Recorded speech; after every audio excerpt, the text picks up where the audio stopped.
The average person opens up Instagram 150 times a day, but that's by design. Like you said, companies, from product design, they're putting fortunes in to understand why we do what we do. And variable reward, dopamine pops, all that stuff. Exactly. And so if you're picking up the phone the first thing in the morning, the challenge is a number of reasons. This is a challenge. First of all, there are these 4 primary brainwave states. Beta is what you and I are in right now, we're awake. Delta is when you're fast asleep. In between those 2 states, theta and alpha, are extremely important brainwave states for learning. So theta is the state right in and out of sleep. Theta is the state that we call creativity. When you are your most creative, usually it's coming because you're in this theta state. And you know this, when you're in and out of sleep, or you're close to you're so deep, your mind goes and you come up with ideas. You know what puts you in that theta state? Are showers. Oh, really? You ever notice when you're in the shower, you come up with some of your best ideas? Yeah, and your brain kind of drifts. It does, because you're in that brainwave state. So a big part of my work is taking the invisible and making it visible. When I do these demonstrations, I always tell people that I do it because I want you to see that there's a method behind the magic. That when somebody does something that's extraordinary in athletics, in education, in technology, with the human body, there's always a trail, because genius leaves clues. Above theta, though, is the state called alpha, right below beta, where you're most aware and awake. Alpha is a state of learning, accelerated learning. It's a state of relaxed awareness. This is a state we go into when we meditate, because your critical mind is set aside and you just absorb information unconsciously. You know what puts you into an alpha state? Television. You ever notice that if somebody's watching the game or somebody's watching their favorite TV show and you're trying to have a conversation with them and they literally are in trance, they don't hear you because of television programming, which might be an interesting word, programming and putting people into a trance. But that's the alpha state. That's where information is just going inside your mind. So we train people how to learn languages faster, learn facts better by putting them into an alpha state, a relaxed state of awareness. And we can do that by design. And people don't realize this. And this is the whole thing. I really think this should have been taught back in school, because school was a great place to learn what to learn. Math, history, science, Spanish, important subjects on what to learn. But how many classes were on how to learn? Does that even exist these days? No, that's what I'm saying. How many classes were on how to think critically, how to make good decisions, how to solve problems, how to focus and concentrate, how to read faster, how to remember more, right? Even they teach you 3 R's in school: reading, writing, arithmetic. But what about remembering?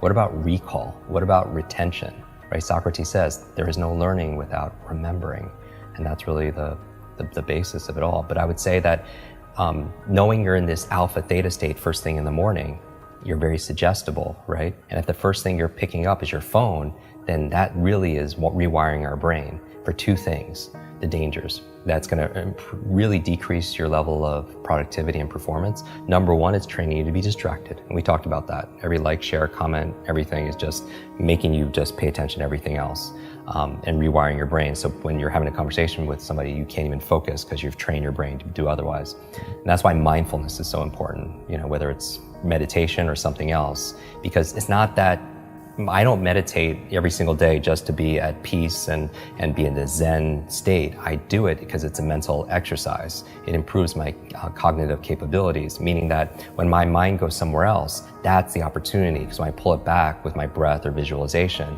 I built that muscle. Because here's really the basis of my work is really about taking nouns and turning them into verbs. So what do I mean by that? It's like so many people, they wake up and say, oh, I hope I have energy today, or I have motivation today, things that they have, right? I have creativity so I can write today or make videos, or I have memory, or I have focus or concentration. Those aren't things you have, those are things you do. And so you don't have love, you do loving things. You don't have energy, you do things that give you energy. Just like that applies, same thing with learning. You don't have focus, there's a process for doing focus. You don't have a memory, there's steps to improve your memory or to remember things better. Creativity is not something you have, there's actually a process for creativity. So you should never suffer from writer's block or anything else like that, because that's where if if you don't understand how you work, when I was talking about self-awareness and understanding ourselves, I think if somebody wants to improve their esteem, the self-esteem overnight, just study your brain. Like you'll get a boost of confidence and pride like instantly, because it is the most incredible, I don't even know what to call it, a device, a supercomputer, what, in the whole universe. It's not just about going out to Mars and all these other places. I want to go in here, because this controls what? Everything, our careers, our income, our health, our relationships, whether or not you get, complete. We were talking about this before our conversation here. When you're training for Ironman and triathlons and everything else, is how much of it is mental. Like we know, like everyone knows what to do, but do they do what they know? Because common sense is not common practice. And it's a myth that knowledge is power. Knowledge it has the potential to be power. It only becomes power when we use it, when we apply it. Like people think they should get points for buying books and sitting on the shelf, and it just sits there and becomes like shelf help, not self-help, right? Self-help, yeah. Or somebody will go and learn something. I'll listen to a podcast like this or a show, or they'll go to a conference. They'll pay all this money, but they don't do anything with what they learn. And part of it also is because they forget it. Everyone knows there's a learning curve, but there's also a forgetting curve. Did you know, like the forgetting curve says that if you learn something once, within 48 hours, 80% of it is gone. 80%. So you listen to a show, you watch something, on YouTube, you go to a conference, you read a book, within 2 days, the majority of it is gone, because nobody trains us how to have. That's why memory is so important. Okay. And so the first thing, don't touch your phone, because it's training you to be distracted. The second thing is it's training you, rewiring your brain to be reactive. Reactive, meaning that you're in this relaxed state of awareness when you first wake up. You pick up your phone, you get one text with bad news, or one voicemail, or one email. And this has all happened to us. You're in a bad mood for the rest of your day because you're so impressionable. You're in that hypnotic state and it affects you. And you can never have a quality life, with that, and be the best version of ourselves, be an elite mental performer or high performer when you're responding and reacting to everybody else.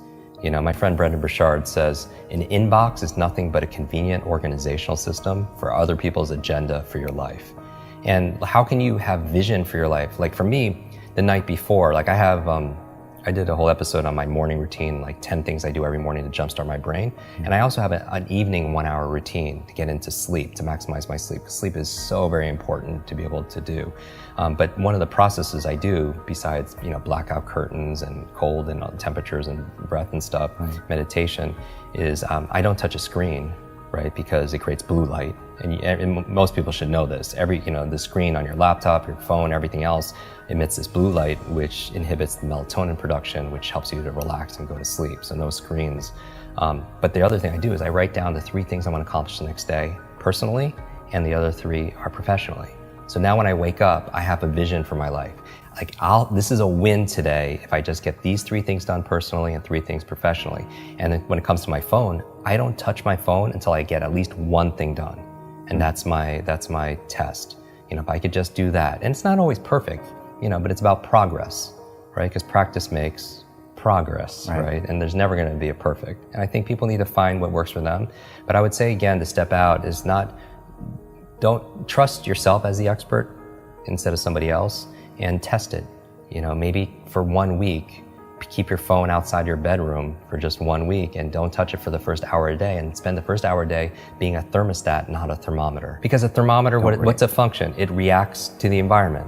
And that's a kind of crappy way to live. Not that we do react to the environment. We react to the weather, right? We react to how clients treat us. We react, but to the degree we're happy is that we have the locus, the location of control inside. Right? All the studies show that the happiest people are the ones that feel like they have the control over their happiness and not put it to somebody else, a person or a place or something going on in the economy or politics or anything, right? So a thermometer reacts to the environment, but a thermostat's different. What does that function? It sets the environment. It sets a goal, it sets a temperature, and then the environment raises to it. And so I feel like anyone who's attracted to your work or to mine, they're thermostats because they have a growth mindset. Because if they thought things were fixed, they wouldn't watch something like this. Because what's the point? It's just all predestined and it's set, and we can't grow.